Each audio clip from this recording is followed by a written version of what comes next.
Gemma 2 has arrived, bringing open source LLM performance to new heights. Let's dive into this exciting innovation. Gemma 2 expands on the Gemma family of models, offering two sizes that build upon the first generation released earlier this year.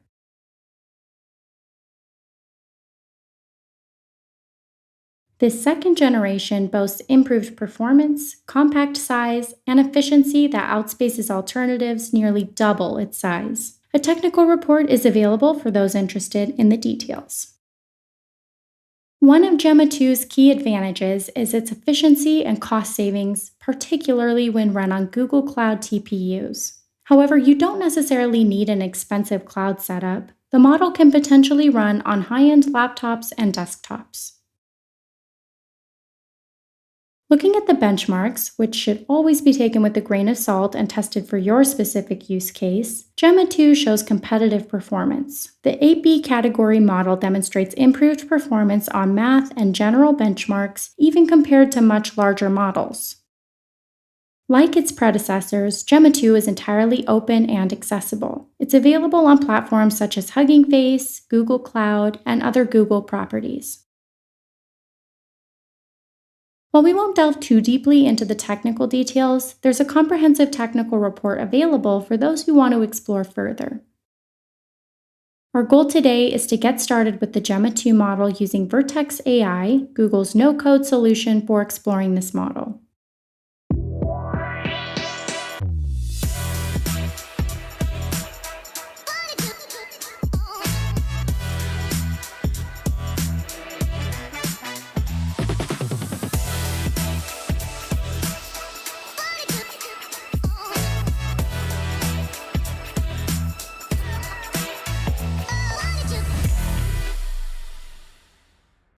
We'll also briefly mention alternatives like Hugging Face for those comfortable with Python and interested in more advanced analysis.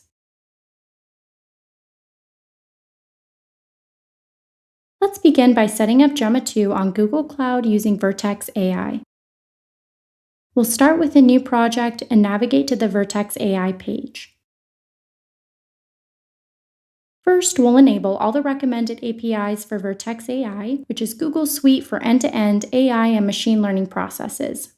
Once the APIs are enabled, we'll head to the Model Garden to find the new Gemma 2 model. You can either use the quick card for Gemma 2 or filter the list to find it among other open source and third-party models.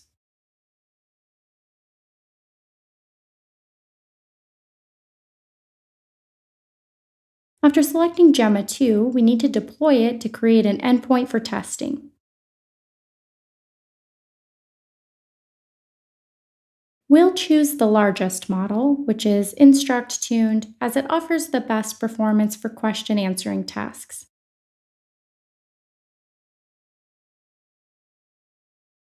The default deployment region is US West 1, which we'll use for this example. It's important to note that we're using 4 TPUs for this deployment, which represents a significant amount of compute power. The pricing is based on per second usage, so costs should be minimal as long as you remember to tear down the deployment when you're done. The deployment process can take a few minutes. Once it's complete, we can check the Vertex AI Endpoints category under Online Prediction to confirm our Gemma 2 model is deployed. To use the model, we'll return to the Model Garden page, switch to the US West 1 region where we deployed, and select our endpoint.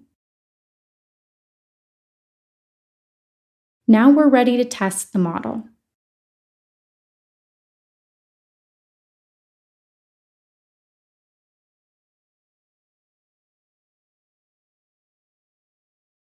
After running a test, you'll see the model's output. If you want to adjust the parameters, you can expand the advanced options to modify settings like max tokens or other model parameters. This allows you to fine-tune the output for your specific needs.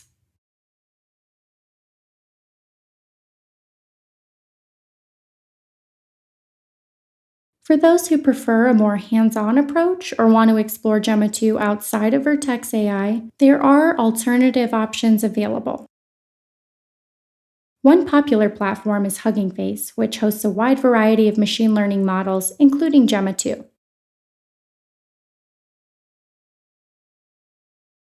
If you visit the Hugging Face website and navigate to the Models page, you'll find trending models that include the 27 billion parameter Gemma 2 and the 9 billion parameter version. This option is ideal for those familiar with Python and interested in running more advanced analyses using notebooks. We hope this overview has been helpful in introducing you to Gemma 2 and demonstrating how to get started with it using Vertex AI. Whether you choose the no-code approach through Google Cloud or deciding to dive deeper with Hugging Face or other frameworks, Gemma 2 offers exciting possibilities for LLM tasks. Thank you for following along with this introduction to Gemma 2. We'll provide additional resources, including any relevant diagrams or code snippets, in the description. Please enjoy responsibly.